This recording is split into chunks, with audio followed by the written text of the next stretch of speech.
सभी साधना सागर के दर्शकों को राम राम। नमस्ते। जय श्री कृष्णा। दोस्तों, पिछले एपिसोड में हमने ध्यान पर चर्चा की थी। आज हम साधना, मंत्र, तंत्र और यंत्र के बारे में चर्चा करेंगे। दोस्तों, वीडियो ज्यादा लंबी हो जाएगी, इसलिए इस एपिसोड को हमने 3 भाग में बांटा है। अगला भाग कल देखिएगा। आशा है ये प्रसंग आपको पसंद आएगा। सब्सक्राइब, कमेंट, लाइक, शेयर के लिए मैं कुछ नहीं कहूंगा। आप खुद समझदार हैं, इसके लिए आप जाने आपका काम। हम तो अपनी चर्चा शुरू करते हैं। साधना का क्या मतलब है? किसी कार्य को करने के लिए किया गया विधान ही साधना है। जब हम अपने मन को स्थिर कर लेते हैं और मनोवांछित कार्य करने में सक्षम हो जाते हैं, तो यह हमारी साधना का प्रथम चरण होता है।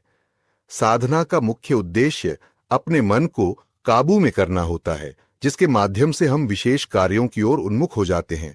साधना का शाब्दिक अर्थ है किसी काम के लिए लगातार प्रयास करना जब तक वह पूर्ण न हो जाए। तंत्र मंत्र में साधना के 4 स्तर बताए गए हैं। 1. आध्यात्मिक साधना, ध्यान साधना। 3. स्तुति साधना। 4. मूर्ति साधना या पूजा। इन साधनों के माध्यम से हम विभिन्न प्रकार की सिद्धियों को प्राप्त कर सकते हैं।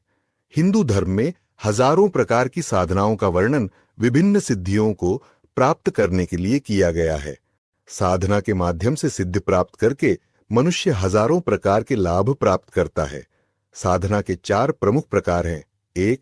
तंत्र साधना, 2. मंत्र साधना, 3. यंत्र साधना, 4. योग साधना। इन साधनाओं के द्वारा मन को एकाग्र किया जाता है और व्यक्ति विभिन्न प्रकार की सिद्धियों का स्वामी बन जाता है, जिससे बहुत सारी साधनाएं उसके अधीन हो जाती हैं। साधना से प्राप्त सिद्धियां व्यक्ति को हवा में उड़ा सकती हैं, पानी पर चला सकती है तथा दूर बैठे अत्यंत दूर वस्तु को देख सकते हैं। सामने बैठे व्यक्ति के मन की बात को समझ सकते हैं कि वह किस काम से आपके पास आया है और उसके मन में क्या चल रहा है। सिद्धियां केवल वही अर्जित कर पाते हैं जिनका मन जागृत हो जाता है और मन, मस्तिष्क अनावश्यक विचारों से रहित हो जाता है, अर्थात उनका अपने मन पर पूर्ण नियंत्रण हो जाता है। साधना में श्रद्धा का महत्व। किसी भी प्रकार की साधना में श्रद्धा का होना बहुत जरूरी है। बिना श्रद्धा के कुछ भी प्राप्त नहीं हो सकता है। वही व्यक्ति जीवन में सफल हो सकता है जिसके मन में अपार श्रद्धा होती है। ऐसे व्यक्ति श्रद्धा के द्वारा अपने जीवन क्षणों को सामने वाले व्यक्ति के जीवन के क्षणों में बांध लेते हैं। क्या है ज्ञान मार्ग? मनुष्य सांसारिक जीवन में मोह माया में फंस जाता है। उसे यह नहीं पता होता कि वह ईश्वर की सत्ता का केवल एक अंश है। इन सब से छुटकारा पाना ही आध्यात्मिक साधना का ज्ञान मार्ग है। आध्यात्मिक साधना के ज्ञान मार्ग से ही मनुष्य को ईश्वर की सत्ता का ज्ञान होता है। कर्म मार्ग क्या है? कर्म मार्ग में व्यक्ति को साधना के माध्यम से सभी प्रकार की अवस्थाओं में उचित कर्म करते रहना बताया गया है। साधना की मार्ग में उचित कर्म और उचित आचरण आवश्यक होता है। व्यक्ति कितना भी ज्ञानी क्यों न हो, यदि वह उचित कर्म नहीं करता है तो उसका ज्ञान व्यर्थ है। भक्ति मार्ग के बारे में। भक्ति मार्ग एक प्रेम का मार्ग है।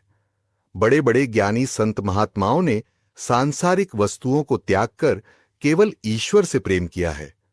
प्रेम ही संसार का सबसे बड़ा सार होता है, जिसके माध्यम से व्यक्ति सीधे ईश्वर से जुड़ जाता है।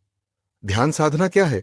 ध्यान साधना का तात्पर्य है कि व्यक्ति अपनी मनोदशा को पूर्ण रूप से एकाग्र करना होता है, अर्थात जब हम अपने मन को पूर्ण रूप से नियंत्रित कर लेते हैं तो हमारी सभी मनोदशाएं पूर्ण हो जाती हैं।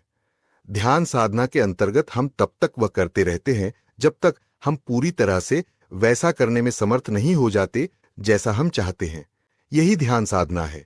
ध्यान साधना एक ऐसी युक्ति है जो संपूर्ण व्यक्तित्व का विकास करती है। इसके माध्यम से हम संपूर्ण शांति और मन की एकाग्रता प्राप्त करते हैं। प्रार्थना साधना क्या है? प्रार्थना से भक्तों द्वारा अपने इष्ट देव का गुणगान किया जाता है। हम अपने ईश्वर का स्वरूप, उसकी महिमा तथा उसकी शक्तियों के विषय में गुणगान करते हैं और निरंतर आस्था रखकर उसको पाने का प्रयास करते हैं। हम अपने इष्ट देव से यह प्रार्थना करते हैं कि हमें हमारी इच्छाओं के अनुरूप फल प्राप्ति हो। ईश्वर की स्तुति, प्रार्थना, भजन, कीर्तन तथा सत्संग के माध्यम से भी की जाती है। चालीसा और आरती इसका एक उचित उदाहरण है। अगला भाग कल देखिएगा। राम राम।